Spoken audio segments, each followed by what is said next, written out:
todos nós gostaríamos de saber qual é a vontade de Deus para a nossa vida. Todos nós gostaríamos de identificar a vontade de Deus em nossa vida. Como saber o que Deus quer de mim? E quando você não sabe qual é a vontade de Deus, você se sente perdido. Muita coisa você não sabe, isso é ou não é a vontade de Deus? Essa é uma pergunta que todos fazem, porque primeiro, não praticar a vontade de Deus é uma loucura. Estar fora da vontade de Deus é estar sem o favor de Deus para a sua vida. Todo mundo deveria saber qual é a vontade de Deus para a sua vida. Agora, existe uma diferença entre conhecer a vontade de Deus e praticar a vontade de Deus. Como se conhece a vontade de Deus? Romanos capítulo 12, 1 e 2, nos mostra como conhecemos a vontade de Deus. Portanto, caros irmãos, rogo-vos pela misericórdia de Deus, que apresenteis o vosso corpo como sacrifício vivo. Isso está falando de culto. Santo e agradável a Deus, que é o vosso culto lógico, culto racional. Então, o primeiro fato é, você não pode ficar sem culto. Apresentar o vosso corpo como sacrifício vivo, que é o culto. Não existe crente sem culto, gente. Ou você é crente que participa e pratica cultos ao Senhor, ou você não é crente. Não existe meio crente. O que a Bíblia diz é, apresente-se no culto a Deus. Culto vivo, eu tenho que estar no culto vivo. Para quê? E não vos amoldeis a esse sistema do mundo, não aceitar as ideologias, a doutrinação do mundo, mas sede transformados, isso também no culto, pela renovação das vossas mentes. Como somos transformados pela mente? A partir da pregação da palavra, a nossa mente vai sendo moldada e vai sendo mudada. Para que, escute bem que interessante, a partir do momento que você participa e faz cultos a Deus, a sua mente vai sendo transformada. E então você experimenta qual seja a boa, agradável e perfeita vontade de Deus. Você gostaria de saber a perfeita vontade de Deus para a sua vida? Levanta a mão aí. Então, é difícil saber a vontade de Deus? Você tem que se apresentar aos cultos. Você tem que fazer parte de cultos. Você tem que fazer o seu culto a Deus, então a sua mente vai alinhando a vontade de Deus através do ofício da pregação. E aí então você começa de forma imperceptível, as coisas começam a dar certo. Não é que as coisas estavam dando errado, é que ela não encaixava. Por que ela não encaixava? Porque você não estava moldando a sua mente através da pregação à vontade de Deus. Quando você molda a sua mente nessa engrenagem através do ofício da pregação, olha o que a pregação faz, ela encaixa você na vontade de Deus. Aí você fala, que bacana, está tudo dando certo para mim. É que você ajeitou a engrenagem. O problema é que também tem muitas pessoas que assistem cultos, que ouvem mensagens, mas não seguem o que ouvem. Também não tem esse encaixe da engrenagem da vontade de Deus. Então, nós temos aqui 4 maneiras de viver a vontade de Deus. Apresentando-se a Deus, vivendo um estilo de vida condizente com a palavra de Deus, e isso nós chamamos de santidade, e não se conformando com o mundo, dizendo, não aceito isso. Não aceito aquilo outro do mundo. Quer dizer, não põe o pé nesse sapato chamado mundo. E 4, transformando a sua mente. É a pregação da palavra que transforma a sua mente. E aí então você passa a viver a vontade de Deus e as coisas começam a fluir como o rio. Então depois desses 4 pontos ditos aqui, que nós iremos experimentar e saber a vontade de Deus para a nossa vida. Ou seja, esses pontos aqui não é novidade a ninguém. Nós sabemos que somente após esses pontos mencionados, apresentar-se a Deus, viver um estilo de vida condizente à palavra de Deus, não se conformando com o mundo e transformando a sua mente, só após isso nós vamos conhecer e saber a vontade de Deus para a nossa vida. Porém, após saber disso tudo, ainda existe um outro desafio. Agora que eu engrenei a minha vida a esses 4 fundamentos, qual é a vontade de Deus para a minha vida? Eu já sei. Então, tem uma coisa mais difícil agora: como praticar a vontade de Deus. Não tem muito tempo, uma irmã, ainda em Campo Largo, chegou para mim e disse: pastor, eu não quero mais ouvir pregação sobre a vontade de Deus. Eu disse: por quê? Falou: porque a vontade de Deus não é a minha, então não quero saber. Ela teve essa disfarçatez, pelo menos foi sincera. Falei: você literalmente está dizendo que não quer viver a vontade de Deus? Eu disse: sim. Então nós devemos aprender, primeiro, fazer o possível para encaixar a vontade de Deus na nossa vida. Porque se você não encaixa a vontade de Deus, você compra e estraga. Em vez de você ter a bênção, você tem a maldição. Dá tudo errado na sua vida. Eu, irmãos, identifico quando uma pessoa está passando uma prova, porque veja bem, Deus prova seus filhos. Aconteceu com Jó, aconteceu com Moisés, aconteceu com Elias. Quando Jó foi provado, ele não estava em pecado, muito pelo contrário, Deus disse que era o homem mais reto que tinha. E aí todo mundo vendo aquela prova de Jó começou a procurar pecado nele. O que ele fez de errado? E depois tiveram que pedir perdão e dar presente para Jó. Cuidado quando você vê um servo de Deus sendo provado e você querer achar coisa errada nesse servo de Deus. Jó não estava em pecado, Elias não estava em pecado, Moisés, quando pediu a morte, não estava em pecado. É prova. E Deus prova o seu povo.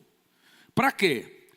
Deus prova o seu povo, Deus poda para que dê mais frutos.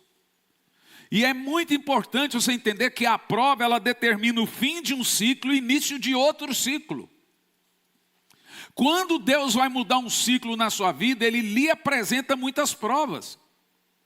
Não é assim na escola? Só após a prova que você muda de semestre? Então cuidado, tem coisa que é uma brecha, é uma coisa, mas tem a maioria das coisas nos justos, é prova. Então você começa a ver pessoas querendo saber por que você está passando isso e cogitar que você tem alguma coisa de errado, é prova, meu irmão. Você está pecando, pode estar pecando, tentando achar chifre na cabeça de vaca. Não é verdade? É vaca que não tem chifre. De cavalo também. Você começa a procurar pecado, os amigos de Jó começaram a cogitar pecado na vida dele, e a Bíblia não diz inimigos não. Depois o que aconteceu? Deus teve que mandar eles irem até Jó, pedir perdão e dar um presente. Ter que ofertar na vida de Jó para que Jó perdoasse eles. Então quando você vê um justo passando por uma prova, pode ter certeza, se ele está calado, você deveria ficar também. Essa semana eu recebi uma pergunta de um irmão assim: pastor, o que fazer quando Deus está calado com a gente? Eu falei: cala também para você não pecar. Fica calado também. Se Deus está calado, você também deve ficar, senão você peca. Então nós devemos identificar isso. Devemos aprender a praticar a vontade de Deus. Vamos imaginar que você já sabe a vontade de Deus para a sua vida. Nós falamos aqui de 4 maneiras para saber a vontade de Deus. Eu não tenho tempo para ensinar sobre saber a vontade de Deus. Mas ela é sabida, conhecida, descoberta através da renovação da mente, que vem através de ouvir a palavra de Deus. A fé vem por ouvir, e o ouvir a palavra de Deus. Agora nós devemos aprender a praticar a vontade de Deus. Muito mais difícil do que saber a vontade de Deus é praticar a vontade de Deus. 90% de nossos pecados não vem porque não sabíamos que era pecado, vem por teimosia mesmo. Muito raramente alguém vai cometer um pecado que ele não sabia, porque é o Espírito Santo que nos convence do pecado. Então 99,9% das pessoas caem em pecado sabendo, porque foram alertadas pelo Espírito Santo. Só para você ter uma ideia, somente no Salmo 119, há 176 versículos acerca da vontade de Deus para a minha vida. Dos 176, 175 deles são desejos sinceros por parte do salmista, para que Deus, olha que interessante, para que Deus lhe permita fazer a vontade de Deus. O salmista diz isso de 175 formas diferentes, mas todas têm o mesmo anseio e desejo. O salmista insiste, dizendo: Senhor, me permita fazer a tua vontade. É uma insistência dele. É isso que nós devemos entender. Ele diz assim, permita-me, ó Deus, fazer a tua vontade, seguir teus caminhos, manter seus mandamentos. A sua oração, em primeiro lugar, deve ser: Senhor, me ajude a fazer a tua vontade, me deixa fazer a tua vontade. Pastor, eu não consigo orar, então te dou uma dica: vai até Deus e ore pela sua vida de oração. Senhor, eu estou aqui orando pela minha vida de oração. E pronto. Depois vai outro dia e ore pela tua vida de oração. Logo, quando você menos perceber, você estará orando, orando, orando e orando. Já dizia Thomas Watson: ore até conseguir orar. Porque através dessa prática insistente de orar pela sua vida de oração, você obtém o espírito de oração. E aí você não vai orar mais pouco, você vai orar substancialmente falando. Você também deve orar para pedir que o Espírito Santo lhe ajude a fazer a vontade. Senhor, me ajude a fazer a sua vontade. Então já te dei 2 orações para você fazer, que só nessas 2 orações você gasta mais de 20 minutos. Orar para orar. Orar para fazer a vontade de Deus. É por isso que nós vivemos, e é para isso que nós vivemos, para fazer a vontade de Deus. O que é o conceito da vontade de Deus, gente? Olha que interessante. Vamos aprender isso de 2 formas diferentes aqui pela manhã, sobre o conceito da vontade de Deus. Primeiro, nós temos a vontade de Deus, que o próprio Deus vai fazer. A vontade de Deus para Ele, Deus praticar. E nós temos a vontade de Deus que nós devemos praticar. Então Deus reservou para si uma vontade que só Ele vai praticar. Só é dele, de mais ninguém. E Ele reservou para nós também uma vontade dele para nós praticarmos. A vontade de Deus que o próprio Deus faz. No verso 6 do Salmo 33... diz assim: os céus foram feitos pela palavra do Senhor, e todo o exército pelo sopro da sua boca. Ele ajunta as águas do mar como um montão, e faz dos abismos seus depósitos. Isso aqui está retratando Deus, é claro, como Criador de todo o universo. Agora olha o verso 8. Tema ao Senhor toda a terra, tema-no todos os moradores do mundo, pois Ele falou e tudo se fez, Ele mandou e tudo apareceu. Agora está claro para nós que nos chama a adorar e a honrar ao Criador do universo, que nos mostra Deus como dono de tudo, que Ele não abre mão das suas coisas que Ele criou, que Ele não abre mão das coisas que Ele fez. Agora observa o versículo 10. O Senhor frustra os planos das nações, anula os intuitos dos povos, mas o plano do Senhor permanece para sempre, e os seus intuitos, os intuitos do seu coração, por todas as gerações. A grande verdade que nós estamos lendo aqui é que Ele está introduzindo em nós a sua vontade soberana. Ele está aqui fazendo que a vontade dEle seja soberana e somente dEle, e que Ele não vai mudar os seus planos só porque eu sou bom. Ou seja, eu posso orar, eu posso jejuar, eu posso fazer o que eu quiser, a vontade de Deus não muda. Porque a vontade dEle é boa, agradável e perfeita para nós. Mas aqui eu estou falando da vontade dEle, para Ele, Deus, praticar. É a vontade, esta é a vontade de Deus, é a vontade de Deus que Ele mesmo vai praticar. Ninguém, nenhuma oração, nenhum jejum, nada vai mudar a vontade de Deus que Ele decretou para si, soberanamente, para que Ele pudesse praticar. Essa é a vontade que Ele vai praticar é inviolável, ela é inflexível, inalterada. Se Deus escreveu que isso é dEle, será dEle. É a vontade inflexível, inviolável, inalterada de Deus. Deus disse que iria fazê-lo. E Ele realmente vai cumprir o que Ele diz. Você não pode atrapalhar. Você pode participar. Mas atrapalhar você não vai conseguir atrapalhar. Agora o verso, veja bem, Isaías 46, versículo 9. Temos outra magnífica síntese desse aspecto da vontade de Deus. Diz assim: recordo-vos dos acontecimentos passados há muito tempo, porque eu sou Deus e não há outro. Sim, somente eu sou Deus e não há nada e nem ninguém que a mim se compara.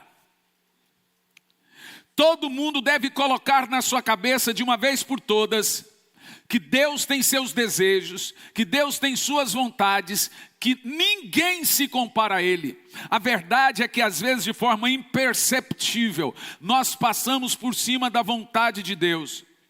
Nós fazemos as coisas sem consultar a Deus, sem saber, Senhor, isso é da sua vontade. E toda vez que você faz algo sem plena convicção da vontade de Deus, você se coloca numa posição de rebelião contra Ele. É o pecado de Lúcifer. Nós deveríamos consultar a Deus para as menores coisas da vida.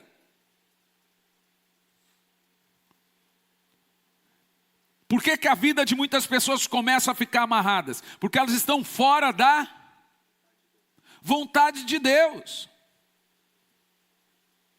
Irmão, aprenda uma coisa. Volto a repetir. Nem toda situação difícil que você está fazendo é desobediência a Deus. Muitas delas são provas mesmo. E a prova, como eu já disse e volto a repetir, ela serve para uma coisa sobrenatural. Terminar um ciclo e começar outro. Sempre no final de um ciclo se aplica uma prova. E por que Deus faz? Jesus chamou isso de poda. Eu podo você para que você dê mais frutos. Diante de toda essa situação que eu passei, 3 meses de luta. Todas elas eu perguntei para Deus o que foi isso. E em todas Ele me disse, é uma prova. Falei, mas por que eu mereço prova? Ele falou, todo bom filho merece uma prova. Eu estou podando você para que você dê mais frutos. E lá em casa nós começamos a consertar muita coisa. Por exemplo, viagens absurdas, o corpo já não aguentava mais para onde ia, um dia aqui, outro dia lá no Japão, outro dia na Eslovênia, outro dia acolá, outro dia aqui. Quantas vezes eu cheguei aqui nessa igreja aqui do aeroporto direto para o culto, do culto direto para o aeroporto, não tinha horário para comer, não tinha horário para dormir, trocando, tinha vezes que eu não sabia onde eu estava. Primeira coisa que Deus cobrou da gente, falou, vocês precisam organizar isso. Eu nunca pedi para vocês dar a vida pela obra. Então a gente foi organizando, você vê, eu podo para que você dê mais frutos. Falou, se você continuar nessa correria, você não vai mais 10 anos.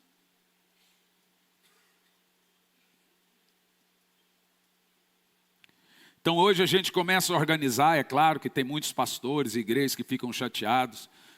Semana passada um pastor ligou para a pastora e falou, o que eu tenho de errado que o pastor nunca vem aqui? Ficou bravo. Falei assim, olha, raramente eu vou. Porque isso é preconceito, porque só na minha igreja que ele não vem. Nós aprendemos a dizer não. Isso foi uma das coisas. Você vê, eu podo para que dê mais frutos.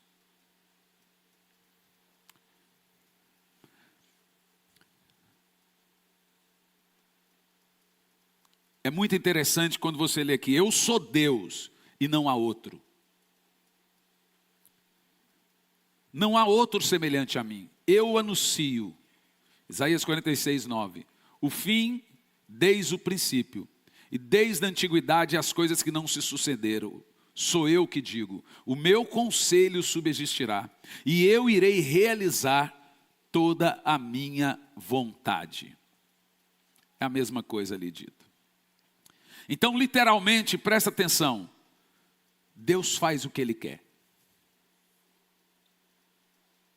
Quando você estiver passando uma prova, vai doer na hora da prova. Dói muito. Mas põe na cabeça uma coisa, vai passar, está mudando um ciclo, está começando uma nova estação. Toda mudança de ciclo, Deus aplica uma prova. E Ele não dá prova além daquela que possamos suportar. Se você está passando, a Bíblia diz que Ele é um sumo sacerdote que conhece as nossas fraquezas. Então Ele se compadece da nossa dor. E passamos por provas que aparentemente você fala, eu não vou conseguir passar por isso. Mas Ele não aplica provas a nós que não conseguiríamos suportar. Faz parte. Ele está mudando o ciclo, mudando a estação na sua vida. Quantos que recebem, diga amém. Na hora dói. Ninguém gosta de passar por prova. Mas nem Deus gosta de aplicar uma prova. Mas ela é necessária, porque se você não mudar de ciclo, você não avança. E na hora dói. Mas aprenda uma coisa que eu aprendi durante toda a minha vida. Toda vez que tem uma mudança de ciclo, tem uma prova. Toda vez. Aprenda uma coisa, eu dizia para minha esposa, nunca vai ouvir da minha boca questionar o Senhor. Nunca. Porque está ali, ó. É dali que vem a nota. Então o Senhor faz o que Ele quiser. Ele vai fazer. Em Daniel 4:35 diz que quando Nabucodonosor havia sido julgado tão severamente por Deus, ele voltou para os seus sentidos e ofereceu louvor e adoração a Deus. No verso 34 de Daniel 4 diz assim, ao fim daqueles dias, eu, Nabucodonosor, levantei os olhos ao céu e voltou a mim o meu sentido. E eu bendisse ao Altíssimo, e louvei e glorificarei para todo sempre. Esse foi aquele camarada que tinha virado um cachorro, foi comer mato, foi comer sujeira, porque ele recusava fazer a vontade de Deus. Então ele foi tido como um bicho. De repente voltou o sentido dele, voltou-se a lembrança, ele estava fora de si. E voltou-se a lembrança, então ele glorificou ao Senhor, passou a fazer a vontade de Deus e voltou sobre ele o seu sentido. Essa é a forma como Nabucodonosor descreve a sua adoração a Deus depois que voltou o sentido dele. Estava ali como um bicho de 4, comendo lavagem, comendo mato. Quando voltou o sentido a ele, ele louvou o Senhor, diz, porque o seu domínio é domínio eterno, e o seu reino é de geração em geração, e todos os moradores da terra são considerados nada, e ele age no exército do céu, e entre os moradores da terra, segundo a sua vontade, e ninguém pode deter a sua mão e nem lhe dizer, o que o senhor está fazendo? É isso que nós fazemos. O que o senhor está fazendo? Se Deus está calado, você também deve estar. Como eu respondi à irmã que me perguntou, o que fazer quando Deus está calado? Eu falei, se cala também. Senão você peca. E não cessa. Aí essa prova que é para ser alguns meses, ou dias, ou semanas, fica eterna. Porque você não se cala, você murmura, você reclama, você questiona a Deus, é reprovado, faz igual o povo de Israel, fica andando em círculo, até morrer no deserto.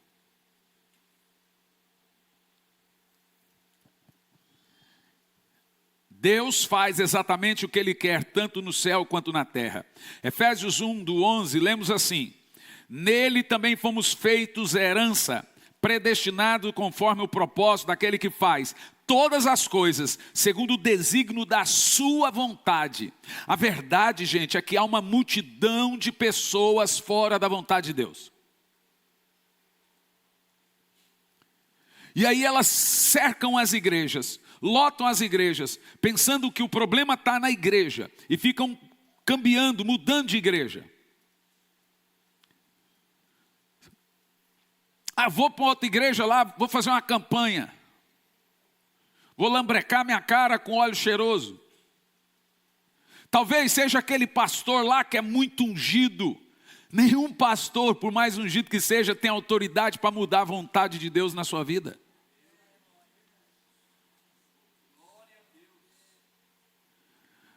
O grande problema é que nós não vivemos a vontade de Deus. Mas como viver? Você tem que conhecer. Não é difícil, você viu lá. Se você permanece, foca na forma cultual, em ouvir a vontade de Deus.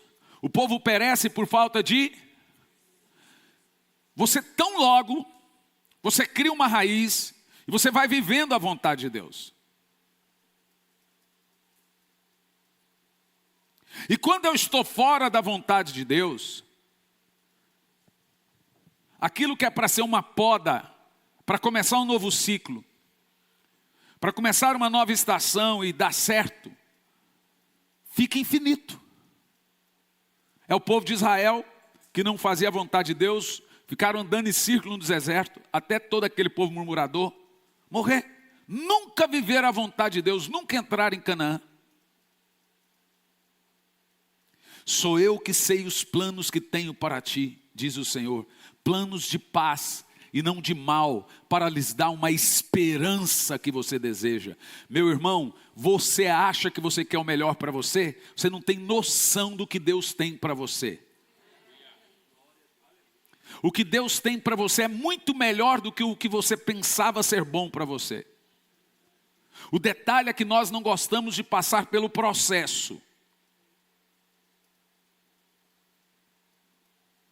Então a conclusão é esta: há uma vontade de Deus que Ele faz acontecer perfeitamente. Ele opera todas as coisas segundo o conselho da sua vontade. E há uma vontade de Deus que pertence totalmente a Ele, que nenhuma pessoa pode mudar qualquer consequência dessa vontade. Qualquer evento, qualquer circunstância, qualquer tempo, qualquer situação, se essas forem a vontade de Deus, ninguém pode mudar. Não adianta você ir lá e falar, Senhor, muda isso. É uma vontade de Deus para Ele, Deus praticar, e uma vontade para Deus, para nós praticarmos. Segundo lugar, depois de falarmos a vontade que Deus tem para Ele, Deus praticar, soberana, vamos à vontade de Deus para nós praticarmos. É bastante claro que no plano humano, Deus tem uma vontade perfeita a ser realizada. E essa vontade, em sua maioria, não está sendo feita. Veja bem, a vontade de Deus que Ele faz, que Ele fará, com toda a ajuda do homem ou não, Ele vai fazer. Porém, a vontade de Deus para o homem realizar, agora veja, a vontade de Deus para você realizar, na maioria das vezes não está sendo realizada. Qual é a vontade de Deus para o homem então? Existem na Bíblia, olhe bem para mim, 6 vontades em toda a Bíblia. Existem 6 vontades para o homem praticar. O que passar dessas 6 vontades aqui não são vontades, são direção do Espírito. Eu vou falar na quarta-feira. Ser dirigido pelo Espírito para as coisas do dia a dia. Nós confundimos isso como, será que é da vontade de Deus esse namoro? Será que é da vontade de Deus esse casamento? Será que é da vontade de Deus sair dessa igreja? Eis aí uma coisa que as pessoas fazem sem pensar. Isso não é chamar de vontade de Deus. Vou te dar um exemplo. Em Campo Largo tinha uma irmã, muitos anos atrás, que ela deu um carro para o filho. Esses carros antigos, e o filho rebaixou o carro e meteu um pneuzinho, daquele pneuzinho fininho, de Playboy. E ela olhou para aquele pneu, ficou assustada com aquele pneu, falou, esse pneu aí não está certo nesse carro. Isso aí é um carro errado. E ela ficava incomodada com aquele pneu do carro que ela deu para o filho o carro, né? Falei, Irene, faz o seguinte, ora a Deus e pergunta se Deus quer ou não quer esse pneu. Pneu bem fininho, rebaixado. Ela falou, mas Deus vai se meter nisso? Falei, não tem coisa pequena demais para Deus. Isso não se chama vontade de Deus, gente, se chama direção do Espírito. Ela foi orar a Deus e orou, Espírito Santo, é assim que a gente faz. Eu preciso de uma direção do Senhor para essas coisas, o pneu do carro do meu filho. Às vezes você acha que suas demandas são pequenas demais para Deus. Não são. Mas isso não é vontade de Deus. Você não pode confundir. Isso é direcionamento, a direção do Espírito Santo. O Espírito Santo está conosco para nos dar direção para as coisas da vida, para o seu cotidiano. Está ali claro, o nosso ajudador, o nosso conselheiro. Ele é o nosso conselheiro, ele que nos dá conselhos. E essa voz do Espírito vem lá dentro. Como é que eu sei? Eu sinto paz no coração ou não sinto paz no coração. E ainda assim tem uma dificuldade muito grande, porque enganoso é o coração do homem. Então às vezes você pode falar, eu sinto paz, mas o seu coração está enganando você. Quando é que você sabe que o Espírito Santo está lhe dirigindo a algo? Depois de muito tempo de oração. Você não pode fazer nada, não faça nada sem orar. Se você está tomando uma decisão e não orou o tempo suficiente para ela, a chance de você estar em rebelião contra Deus é de mais de 90%. Só o fato de você tomar uma decisão, ainda que coesa e certa, sem ter consultado a Deus, já é rebelião. Você entende o que eu estou pregando? Então a Irene foi lá e falou, Senhor, eu troco ou não troco o pneu do meu filho? Ela foi viajar, porque ela é professora em Curitiba. De Campo Largo a Curitiba, ela viajando, parou no sinal. De repente, quando ela para, o cara do sinal vem com um folhetinho. Troque o pneu. Mas mais descarado do que isso, irmão. Ela pegou o boleto e falou, troca o pneu em 24 vezes. Ou seja, não era para deixar aquele pneuzinho sem vergonha no carro. Porque o menino ia estourar o pneu, ia ser mais perigoso e etc. Então eu aprendi a entender como que funciona a voz do Espírito dentro de mim. Primeiro você gasta tempo orando. Depois vem a paz no coração. Ah não, eu estou em paz. Estranho. Existe uma coisa que se chama consultar o Espírito Santo e orar. Então, consultei agora, ele está falando. O Espírito Santo dá uma canseira na gente. Primeiro que ele quer que você ore muito por isso. Então seria muito cômodo para mim, orei, tá, faz. Opa! Ele não é um guru. Ele é um Deus de relacionamento. Então ele não é um guru para você ir consultar ele e receber. Você precisa gastar tempo em oração por qualquer coisa, seja maior ou seja menor.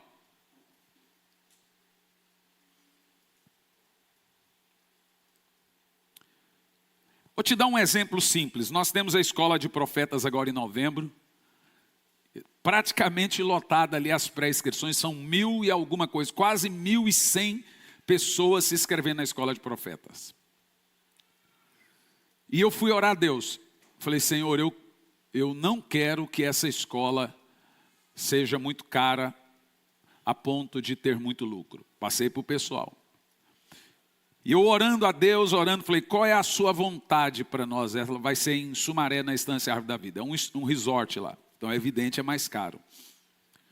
Qual é o limite, Senhor, do que eu posso levar o valor das coisas? Ele me deu todos os limites. Então eu falei para todo o pessoal da nossa equipe, falei, não ponha acima disso para não ter muito lucro. Deus tem um limite. Comércio não é pecado. Lúcifer não caiu pelo comércio, ele caiu da multidão de comércio. Ele exagerou. Não é pecado vender um livro. Não é pecado ter um negócio. É pecado exagerar. E Deus nos deu os valores certinhos do valor das inscrições, porque é o café da manhã, almoço, janta. Tem gente que quer um quarto só para ele, tem gente que quer um quarto para ele e para a esposa, um quarto para ele, para a esposa e para o filho. Então tem várias categorias. Falei, vamos ao limite. Então foi me dito, mas você sabe que aí você não vai ter lucro, né? Falei, não, vamos ao limite. Em primeiro lugar é obedecer a Deus. Isso se chama direção do Espírito para tudo. Agora, a vontade de Deus, preste atenção que esse é um conceito que você talvez não sabia. Deus não vai se meter, por exemplo, esse casamento é de Deus ou não é? Você pensa o seguinte, pensa que eu teria 5 filhos. E chega uma menina, os 5 são homens, chega uma menina e fala, eu quero casar com um de seus filhos. Qual que é o mais indicado? Eu ia falar assim, todos. Como é que eu vou falar assim, esse filho é melhor, esse é pior?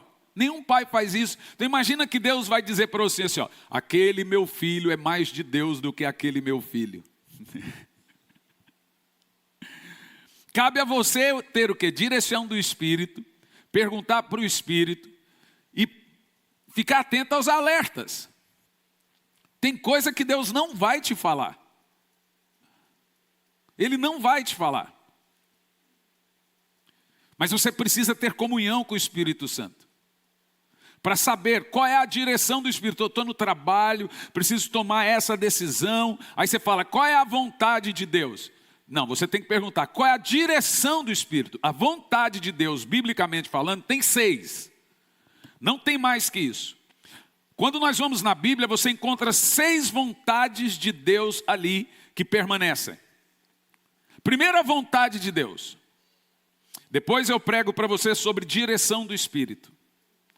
Como ser guiado pelo Espírito Santo. No dia a dia, nas coisas pequenas. Agora vamos falar das coisas macro. 6 vontades de Deus, que não vai mudar, está ali na Bíblia. Primeira vontade de Deus. É da vontade de Deus que você seja salvo. Liberto do pecado, da morte, do julgamento e do inferno. Que você seja resgatado da condenação eterna. Então a vontade de Deus é que você seja salvo. 1 de Paulo a Timóteo 2, versículo 3 diz assim: isso é bom e agradável diante de Deus, nosso Salvador, que deseja que todos os homens sejam salvos e cheguem ao pleno conhecimento da verdade de Deus.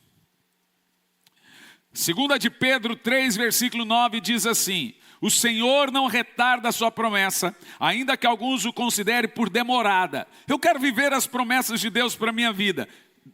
Olha, ela vai vir na hora certa.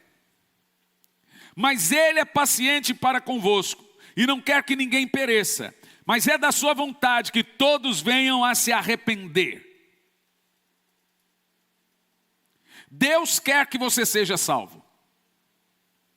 Deus quer que você se arrependa. Porém, há uma série de fatos no Novo Testamento. Isso se torna claro com essa expressão que nós usamos de vontade de Deus. Em Marcos 3, Jesus está nos ensinando em um determinado lugar. E sua mãe e seus irmãos chegam. E eles estão fora daquele lugar aonde ele está pregando. Eles o chamam e Jesus está no meio de uma multidão pregando.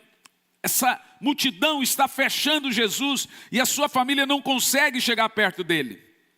Mas em Marcos 3:32 diz assim: havia muita gente sentada ao redor dele e disseram-lhe: tua mãe e teus irmãos estão lá fora e te procuram. Um garotinho de 12 anos. Jesus respondeu: quem é minha mãe e meus irmãos? Você é doido, pai. Olha o que ele está falando.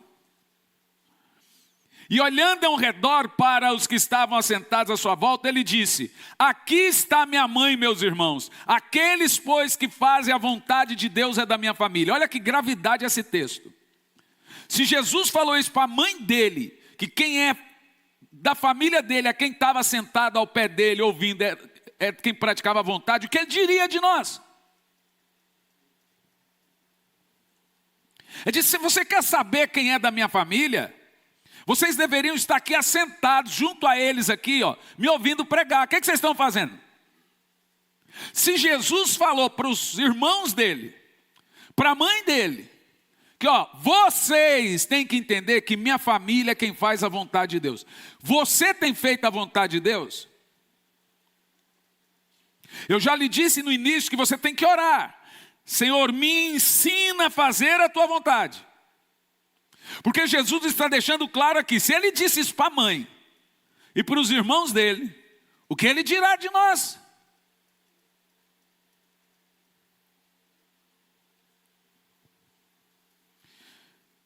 Em certo sentido, Jesus está dizendo: não reconheço relações terrenas, a menos que seja de acordo com a minha vontade.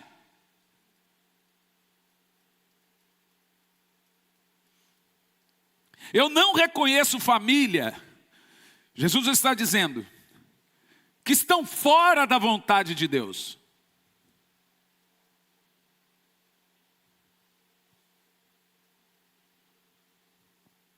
Pancada, né?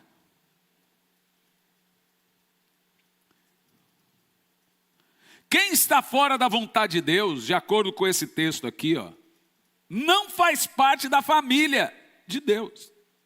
Fui eu que disse? Quem disse? Jesus que disse. A única relação com Deus que importa é que você esteja fazendo a vontade dele. O próprio Deus diz isso em Mateus 17:5. O pai dizendo para o filho: este é o meu filho amado, em quem tenho prazer. Por quê? Porque Jesus disse: eu não vim fazer a minha vontade, mas vim fazer a vontade do Pai que me enviou. Então isso dava prazer a Deus. Você parou para pensar quantas pessoas já poderiam ir para o céu, porque um ou outro iria obedecer a Deus no seu chamado? Ou quantas pessoas deixaram de ir para o céu porque alguém deixou de obedecer a Deus em seu chamado? Pessoas que tomam decisões sem consultar a Deus, sem gastar um tempo de oração até vir a voz do Espírito. É se pôr contra Deus.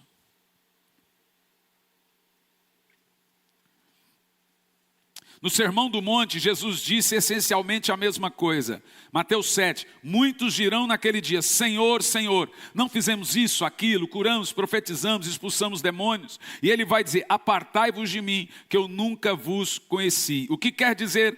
Vocês não são da minha família, nunca praticaram a minha vontade. E logo antes ele diz: quem entrará no reino de Deus?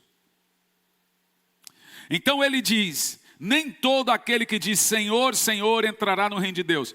Quem vai entrar no reino de Deus? Observa o termo: mas todo aquele que fizer a vontade do Pai.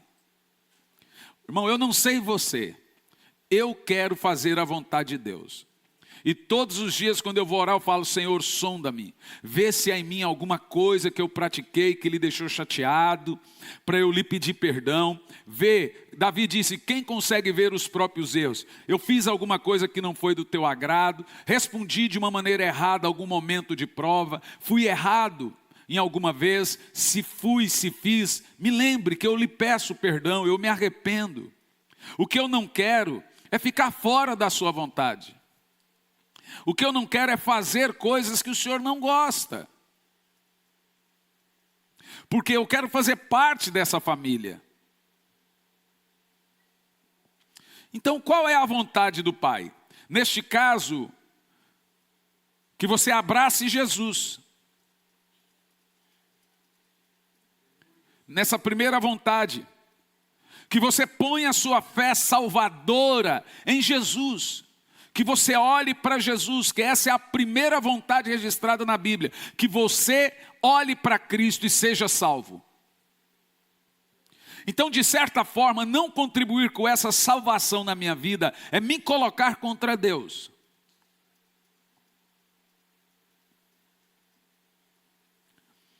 Primeira de João 2,17 diz: ora, o mundo passa, bem como seus desejos, mas aquele que faz a vontade de Deus permanece para sempre.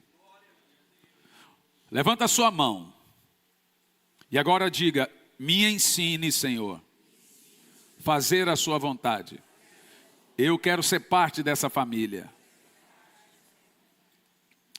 Aquele que faz a vontade de Deus, segundo o termo aqui, tem vida eterna. Que vontade de Deus? A vontade de Deus para se entregar ao Filho e ser salvo. É a primeira vontade. Em João 6,32 diz: pois eu desci do céu, Jesus falando, não para fazer a minha vontade, mas daquele que me enviou. Nem Jesus fez a vontade dele, nós estamos falando de Deus.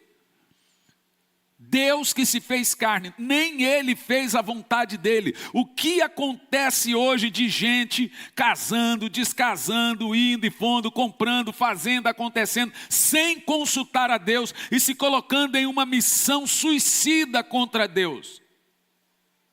Se o diabo está contra você, tem Deus que protege.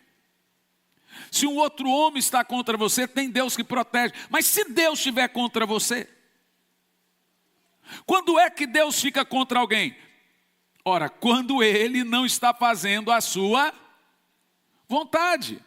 Literalmente, você tem um senhor e você é um servo. Então você está aqui para obedecê-lo.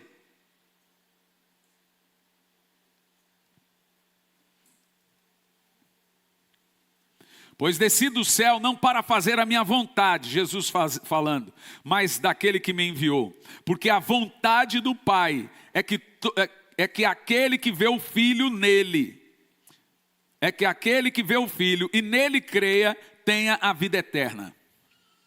Então a vontade de Deus é o seguinte: vamos contribuir com a vontade de Deus. Primeira delas, não atrapalhe a sua salvação. Qualquer coisa que você fizer atrapalhando a sua salvação, você se coloca contra Deus. Então a vontade de Deus é que todo aquele que tem um filho e nele crê, tem a vida eterna. Se tem alguém aqui que ainda não entregou a sua vida a Jesus, não depositou nele a vida eterna, entenda, você precisa fazer isso para estar de acordo com a vontade de Deus. Então, em primeiro lugar, a vontade de Deus é que você creia em Jesus e seja salvo. Então, nenhuma pessoa, qualquer pessoa que rejeita o Filho, que não crê em Jesus, pode conhecer a vontade de Deus. É inútil procurar a vontade de Deus se você não é salvo. 1 Coríntios 2,9 diz assim: as coisas que os olhos não viram, nem os ouvidos ouviram, nem penetraram o coração do homem. Há coisas que aos homens não pode ver. Há coisas que não podem ouvir e não podem saber. O que eles não podem saber? Prossegue o texto. Tudo aquilo que Deus tem preparado para os que o amam. Esse texto é tremendo. Há coisas que os olhos não viram, nem ouvidos ouviram, nem penetraram ao coração do homem. O resto do texto diz: é o que Deus tem preparado para aqueles que o amam. Interessante que Deus tem coisas tão maravilhosas para nós, mas Ele não vai revelar agora. Ele vai deixar acontecendo. Porque se Deus conta o que Ele tem para você, você conta para o diabo. E quando é que você conta para o diabo? Quando você conta para o outro. Para o outro. Aí o diabo vem e sabota a vontade de Deus na sua vida. Só que uma coisa você tem que pôr na cabeça: Deus tem o melhor para mim. Não subiu ao coração do homem o que Deus preparou para mim. Você precisa confiar em Deus. Hoje pode que tudo está parecendo ruim, sem esperança. E dá aquela sensação de medo, de pânico. Você imagina que tudo vai dar errado porque está dando errado. Mas quando você confia e começa a colocar em Deus a sua confiança, Ele começa a te dar convicções e certezas do amanhã. Em segundo lugar, a segunda vontade de Deus. Deus quer que você seja cheio do Espírito Santo. Essa é poderosa. Primeiro, Deus quer que você seja salvo. Segundo, Ele quer que você seja cheio do Espírito Santo. E se você atrapalhar esse processo de ser cheio do Espírito Santo, ou não se preocupar com o fato de ser cheio do Espírito Santo, isso te coloca numa rota de colisão contra Deus. Você está indo e Ele vindo. Ou você está vindo e Ele indo. Vocês estão em lados opostos. Efésios 5:17. Olha a gravidade de não ser cheio do Espírito Santo, gente. É grave. Por isso não sejais insensatos. A palavra insensato é maluco. Mas entendei qual é a vontade do Senhor. Então, peraí. Primeira coisa diz: quem não entende a vontade de Deus é insensato.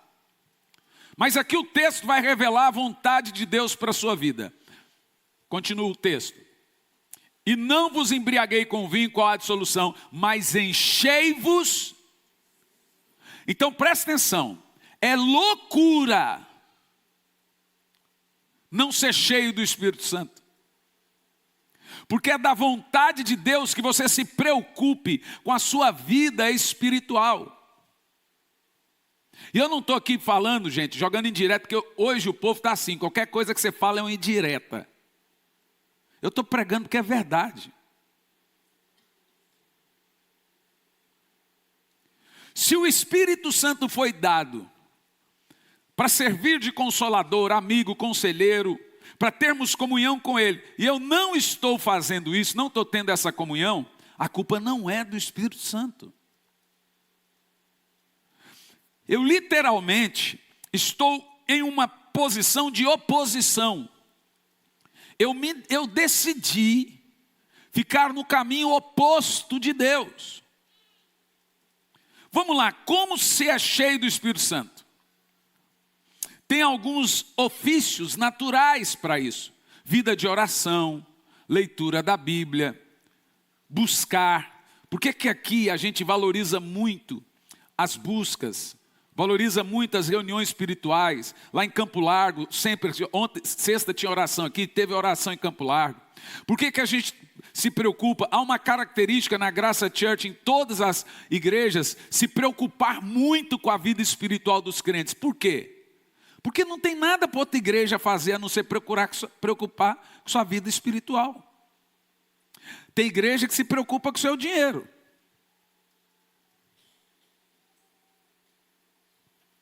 Você vai ver aqui que se você está com a gente já há algum tempo, você vai perceber que nós não temos outra mensagem. Sempre ela vai voltar para a sua vida espiritual, voltar para a vida de oração, voltar para a santidade, voltar para o arrependimento. Porque veja, imagine que eu sou um médico especialista em uma área.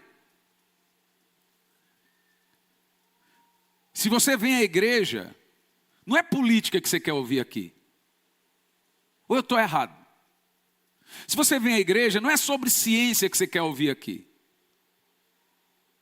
Se você vem à igreja, tem que ter alguém aqui responsável, lhe instruindo e lhe ensinando sobre coisas espirituais. Eu sou o responsável a lidar com sua vida espiritual. Porque veja a gravidade disso. Não seja louco e irresponsável, mas entenda a vontade de Deus. Qual é a vontade de Deus? Enchei-vos do Espírito Santo. Meus irmãos,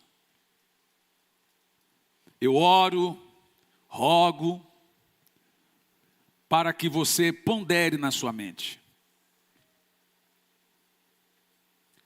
Se você está se aproximando de Deus ou não.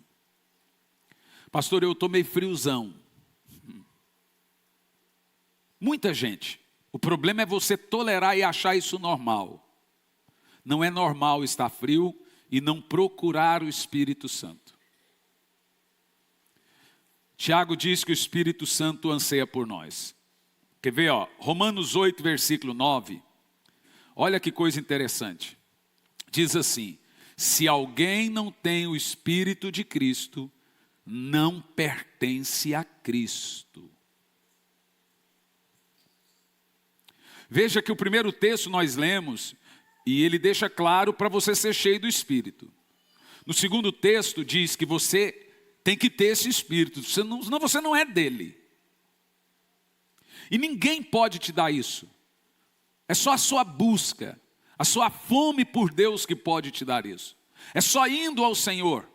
Ninguém pode dar a você intimidade com o Espírito Santo. O máximo que a gente vai fazer é te instruir, te ensinar. Isso nos leva à terceira vontade de Deus para nós. Qual é a primeira?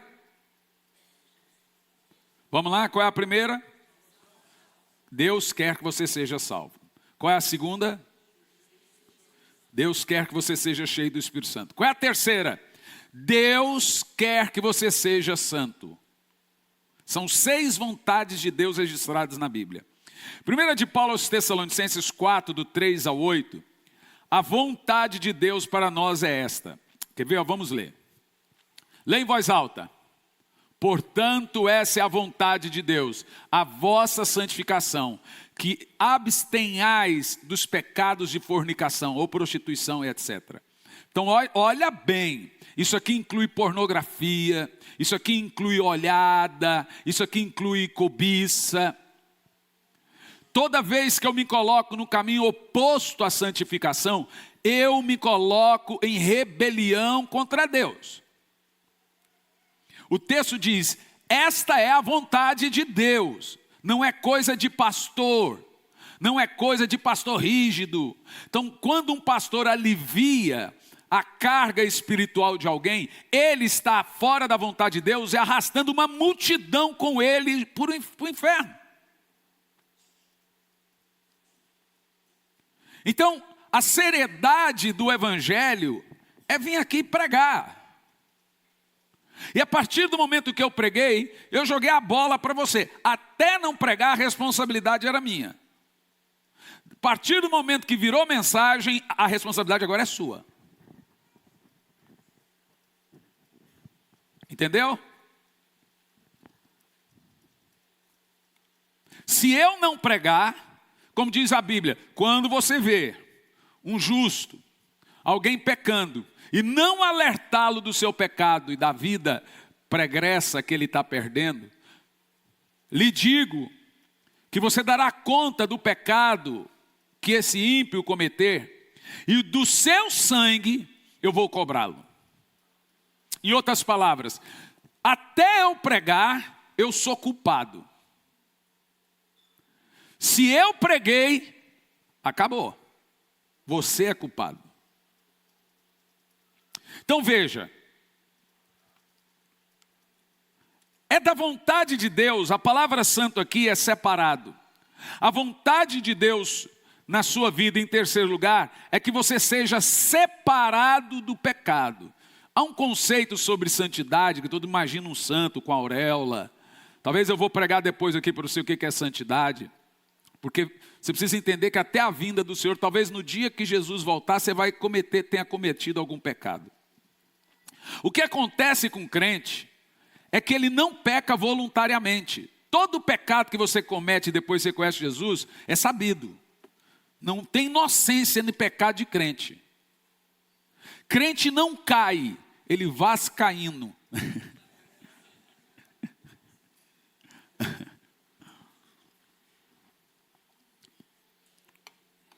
Tem alguém torcedor do Vasco aí? Espero que não. Ih, rapaz, tem um corajoso ali atrás. Crente não cai, ele vai caindo. Agora nós vamos resistir isso aí. Não existe queda de crente, gente. Ele caiu porque quis. porque ele sabe o que é pecado, ele sabe o que é errado, tem o testemunho do Espírito no coração dele dizendo não, tem a consciência dizendo não. Eu tenho uma mensagem chamada a consciência do Espírito. Tem o Espírito Santo ali dentro. Todo mundo sabe o que ele está fazendo é errado ou não é. Se esse tem o Espírito Santo. Como eu disse e volto a repetir, nós somos rebeldes. Fazemos coisas sabendo que não vai dar certo, que vai dar errado, que não era de Deus. E depois corremos para ajudar, para remendar.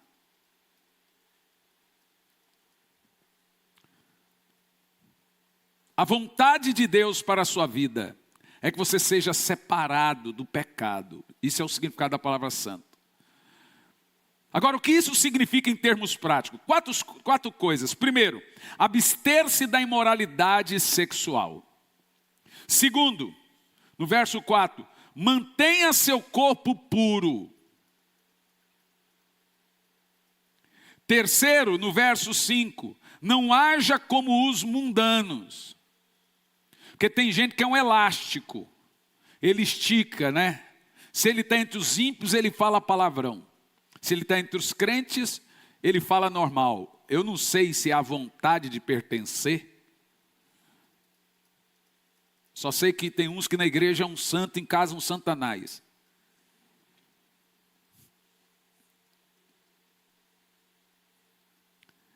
Em quarto, não tirar proveito de outra pessoa. Você sabe que Deus não gosta de tirarmos proveito. Ninguém oprime ou engane seu irmão em negócio algum. Leia isso em voz alta.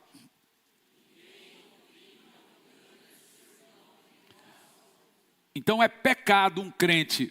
Vai lá, vai fazer um negócio. O cara lá, um exemplo. Não teve essa história aqui não, mas um exemplo. O camarada está divorciado, está sem dinheiro, está quebrado. E ele decidiu vender a casa dele pela metade do preço. O crente não pode comprar.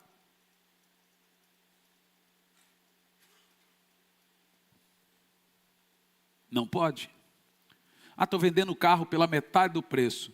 Ou você compra pelo preço justo ou não compra. Você sabe que aquilo ali é uma situação de desespero? Não faça isso. Deus é julgador. Ah, se você não tem dinheiro para comprar pelo preço justo, não compre. Ainda que o outro esteja vendendo. Ou então, vender coisas. A gente viu aqui na época, quando a igreja estava sendo construída, que teve irmãos da igreja que cobraram mais caro do que irmão que não era da igreja. Nós tivemos que contratar gente que não era da igreja, porque o irmão da igreja quis cobrar 2 vezes mais caro o serviço. Gente, o senso moral de Deus deveria reger o mundo. Isso aqui não é só para crente. Isso aqui é de gente honesta. Então você veja aí, ó. A ninguém oprima ou engane seu irmão em negócio algum. Porque o Senhor é o quê? Vingador de todas essas coisas. Agora você põe para pensar aí, por que a vida de um monte de gente não vai para frente? É a vingança de Deus. Enganando as pessoas. Sendo errado em muitos negócios. Negócios ilícitos. Não vai. Não vai. 1 de Pedro 4:2 diz, para que no tempo que ainda nos resta na carne, não continueis a viver para os desejos dos homens, mas para a vontade de Deus. Perceba que todos os que entregam ao pecado, e não é só pecado sexual, pecado moral, tem pecado também da desonestidade, como você viu aqui. Todos os que se entregam a isso estão fora da vontade de Deus. Ele diz, para que no seu tempo que ainda nos resta na carne, continueis a viver. Viva para a vontade de Deus. Então, praticar essa vontade de Deus, que é a nossa santificação, não praticar ela tem algumas punições. E não praticar essa vontade, que é a nossa santificação, é estar em rebelião contra Deus.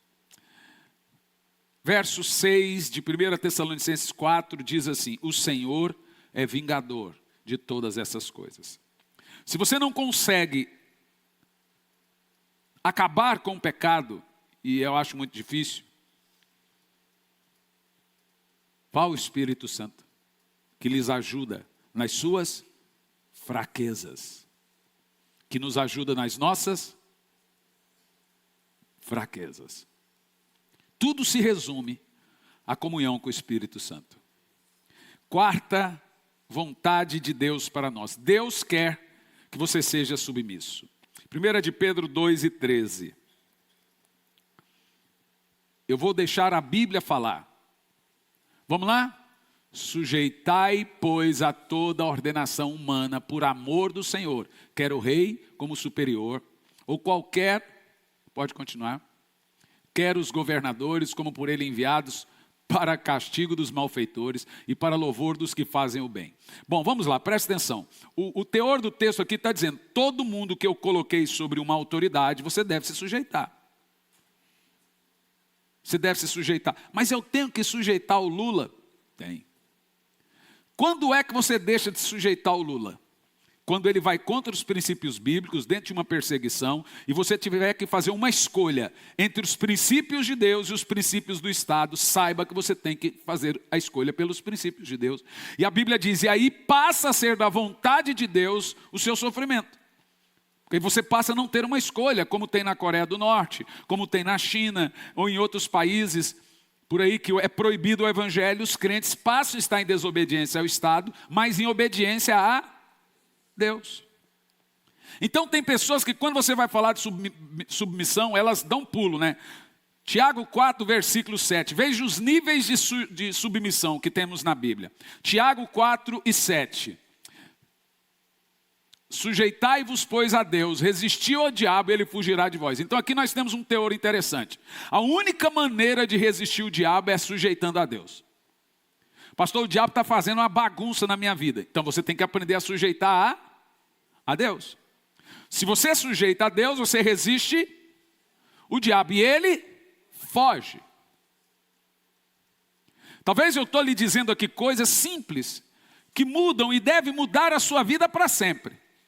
Aqui está a resposta que boa parte de vocês estava perguntando: por que algumas coisas acontecem comigo? Por que algumas coisas acontecem acolá? Se sujeitem ao Senhor. Sujeitai-vos à autoridade espiritual. Obedecei a vossos pastores. Acha para mim esse texto. Obedecei a vossos pastores, Hebreus. Porque eles dão conta da sua alma perante Deus. Então, primeiro nós sujeitamos a Deus. Segundo veja, sujeitamos a Hebreus 13 e 17. Segundo, nós sujeitamos aquele que Deus colocou como nossa autoridade. Se você vai no hospital, quem é a sua autoridade? Médico. Se você está trabalhando na cidade e etc., quem é a sua autoridade? É o prefeito. Depois tem o governador. Se você trabalha em algum lugar, é evidente que sim, o seu patrão é sua. Dentro de casa, seu pai, sua mãe é sua autoridade. Mas quando a pessoa chega na igreja, ela não quer ter autoridade, não. Lê em voz alta, vai lá.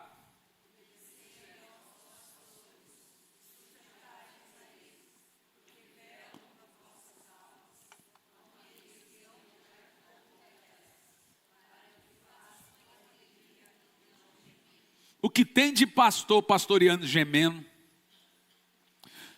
Veja bem, não sou eu que estou rogando para mim, para o pastor João, para o pastor Fernando, o negócio de obedecer a pastor, não, gente. Eu nem gostaria de falar isso, porque tem gente que pensa que você está agora se autodefendendo.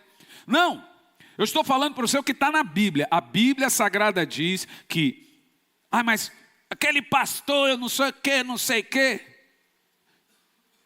Veja bem, o fato de você obedecer o pastor tem o mesmo princípio de obedecer o patrão. Tem o mesmo princípio, você me obedece no reino espiritual. Eu não tenho nada a ver com sua vida particular, com o carro que você comprou, com a casa que você comprou, o trabalho que você vai trabalhar. O máximo que vai acontecer é você vir pedir oração para que dê certo alguma coisa. O meu papel é lidar com você espiritualmente. Se você estiver indo para o inferno, estiver com um pecado, e eu descubro esse pecado. Se você está indo para o inferno, cometendo um pecado, e eu não sei, você vai para o inferno. Se você está cometendo um pecado, e eu sei, e não prego contra, eu e você vamos para o inferno.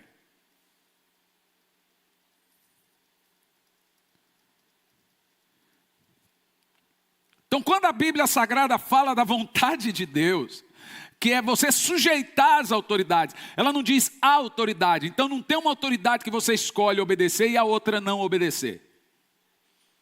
As autoridades foram constituídas por Deus, não há autoridade que Deus não constituiu. Todas elas. Ai, mas até o Lula que está lá, a partir do momento que ele ganhou, você tem a obrigação de orar por ele e se sujeitar. A não ser que a lei que ele colocar venha contra os seus princípios bíblicos. Até lá, tem que se sujeitar. Me lembro na época do Covid, da vacina, o que tinha de igreja, falando contra a vacina, falando para o povo não vacinar. Teve pastores que pegaram comprovante de vacina falso. Ixi, só o que nós vimos, né, Jean? Eu, minha esposa, a gente viu o pastor que não tinha comprovante nenhum de vacina. Chegou no lugar, não podia entrar. 3 minutos depois ele aparecia com comprovante com 3 doses. Isso é errado, gente. Isso é desonesto. Isso é pecado. Ah, mas a vacina isso, a vacina aquilo outro. Não estou lidando com essa questão que você pensa. Aqui nessa igreja, nós falamos desde o início. Vamos obedecer tudo. É hora de fechar? Fechamos. Hora de abrir? Abrimos. Hora de não ter nada? Não teve. Hora de fazer? Fizemos. Se fomos prejudicados, evidente, em muitas coisas. Eu acho que as igrejas foram prejudicadas. Mas fizemos o possível a obedecer o Estado.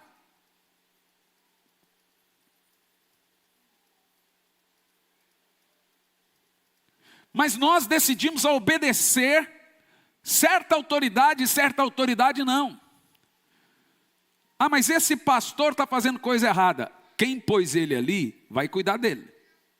É Deus, não foi Deus que pôs? Então Deus vai cuidar dele. Pode ficar tranquilo. No entanto, a Bíblia deixa claro que existe autoridade espiritual. Existe ou não existe?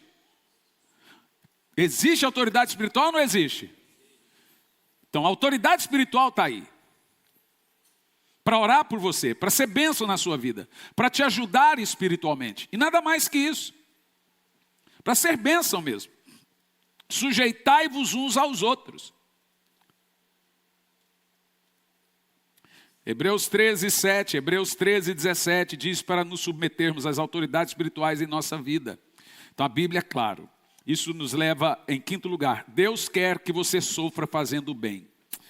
Como eu já te disse, 1 de Pedro 3,17 diz, porque se a vontade de Deus assim o decretar, é melhor que sofrais fazendo o bem do que fazendo o mal. Vou te dizendo, é vontade de Deus que eu sofra? Não é nesse sentido não.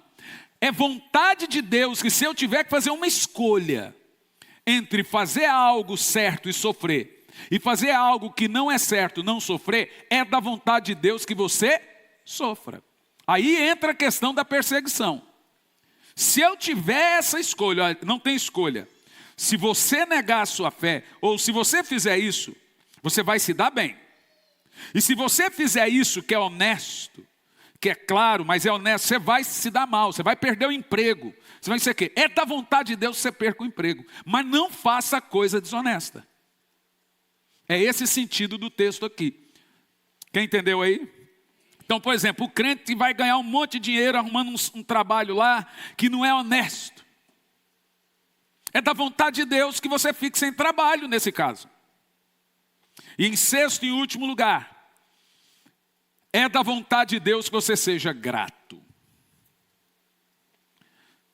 1 de Paulo aos Tessalonicenses 5,18. Seja grato por todas as coisas. Aqui eu concluo a mensagem da manhã. Seja grato por todas as coisas, porque esta é a vontade de Deus. Gente, se tem uma coisa que Deus é vingador, é pela ingratidão. E se tem uma coisa que nós erramos sem perceber, uma grande maioria de nós, é a gratidão. Deus leva em conta a gratidão. Em tudo dá graças, alegria constante, oração constante, cheios de constantes agradecimentos. Você deve todo dia dar graças a Deus. Agradecer a Deus por tudo que Ele faz na sua vida. Não murmurando, não questionando. Seja grato com aqueles que foram bênção na sua vida. Com aqueles que lhe ajudou, com aqueles que contribuiu. É da vontade de Deus que você seja grato em todas as áreas. Então perceba que não há mistério na vontade de Deus. Ela é muito clara. A vontade de Deus é que você seja salvo. A vontade de Deus é que você seja cheio do Espírito Santo. A vontade de Deus é que você seja santo. A vontade de Deus é que você esteja debaixo de uma autoridade e se submeta a ela. A vontade de Deus é que você sofra fazendo o bem, se tiver que fazer uma escolha entre o bem e o mal. E se o bem lhe trazer sofrimento, então você já tem a resposta. Não precisa nem orar. Vou orar a Deus sabendo essa vontade. Se fizer o bem e for lhe trazer sofrimento, não precisa nem se orar. Se o bem for trazer sofrimento e o mal for errado, é da vontade de Deus que você sofra. É da vontade de Deus que você tenha um coração grato. Então essas 6 questões estão na Bíblia, como praticar a vontade de Deus. Quem o fizer estará no centro da vontade de Deus. Quem não fizer não se enquadra nisso, está fora da vontade de Deus. E como aprendemos, não faz parte da família de Deus, não tem intercessão do Espírito e não entrará no reino dos céus. Fique em pé no seu lugar.